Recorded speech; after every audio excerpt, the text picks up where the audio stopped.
Oke, di video ini saya akan menjelaskan bagaimana menemukan inverse dari suatu anggota dalam himpunan ya.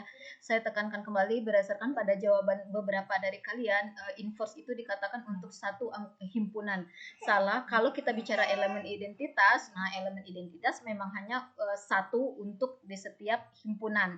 Jadi kalau elemen identitas hanya satu untuk setiap himpunan, sedangkan inverse itu adalah untuk masing-masing anggota dari himpunan. Kalau misalnya banyaknya anggotanya ada 10, maka kita harus mengidentifikasi inverse dari masing-masing anggota himpunan tersebut. Jadi harusnya misalnya anggaplah anggota dari suatu himpunan itu A, B, C, D, E, F, G, H. Ya katakanlah inverse dari A adalah ini, inverse dari B adalah ini, inverse dari C adalah ini. Nggak bisa mengatakan inverse dari himpunan ini adalah si ini satu saja. Tidak boleh demikian. Nah, karena inverse itu konsepnya adalah untuk masing-masing anggota. Yang hanya satu dalam satu himpunan itu adalah elemen identitas saja. Nah, asumsinya adalah kalian sudah mengisi tabel Cayley untuk himpunan S6 yang kita bahas di materi grup simetri.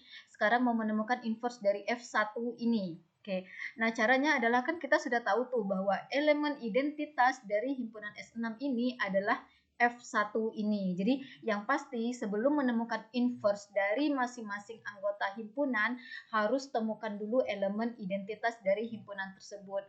Dan elemen identitas dari satu himpunan hanya ada satu buah saja atau unik.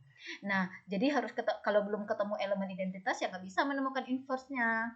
Oke, di sini tadi kita sudah tahu elemen identitasnya adalah F1, maka untuk mengetahui inverse dari F1, lihatlah hasil operasi F1 dengan apa sih yang di sini, sehingga ini dikali sesuatu yang di sini, F1 dikali anggota lainnya itu menghasilkan F1.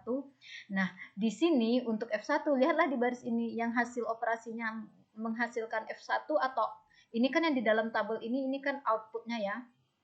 Di baris F1 ini yang outputnya F1 apa? Yaitu yang ini. Dan ini berada di kolom F1. Jadi inverse dari F1 ini adalah F1. Oke. Kemudian mau menemukan inverse dari F2. Yang ini, yang satu baris ini, itu adalah hasil operasi atau output dari F2 dikali dengan elemen-elemen yang di sini. Nah, carilah di baris ini, mana sih yang hasil outputnya itu adalah F1. Nah, ini dia kan ya, F1-nya. Nah, dia terletak di kolom F2, berarti inverse dari F2 itu adalah F2. Kemudian untuk menemukan inverse dari F3, carilah yang di baris ini yang outputnya F1, yaitu ini dia. Nah, F1 di sini itu terletak di kolom F3, jadi inverse dari F3 adalah F3 itu juga. Kemudian mau menemukan inverse dari F4, carilah di baris F4 ini yang outputnya adalah F1, yaitu ini dia.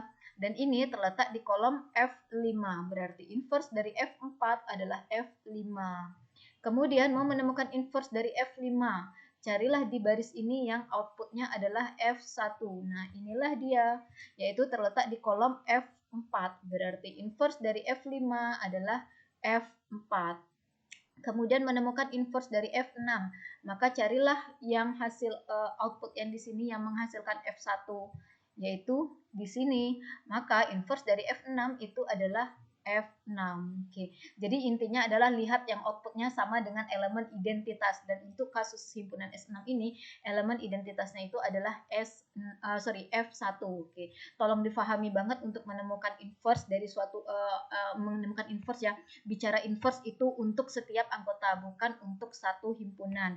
Kemudian masalah tabel Cayley, ada juga yang bertanya. Tabel Cayley itu bisa dibentuk kalau himpunannya berhingga. Berhingga itu artinya apa sih ya? Bisa dicacah gitu anggota himpunannya. Di sini kan anggota himpunan S6 itu sebanyak 6 buah elemennya. Maka ya bisa kita tampilkan tabel Cayley untuk hasil operasi semua anggotanya. Tapi kalau himpunannya sudah tak berhingga banyaknya, yaitu misalnya himpunan bilangan bulat, nah tabel Cayley sebenarnya bisa juga membantu menganalisa elemen identitas dan inverse dari anggota-anggotanya. Oke, sekian. Mudah-mudahan ini membantu kalian ya.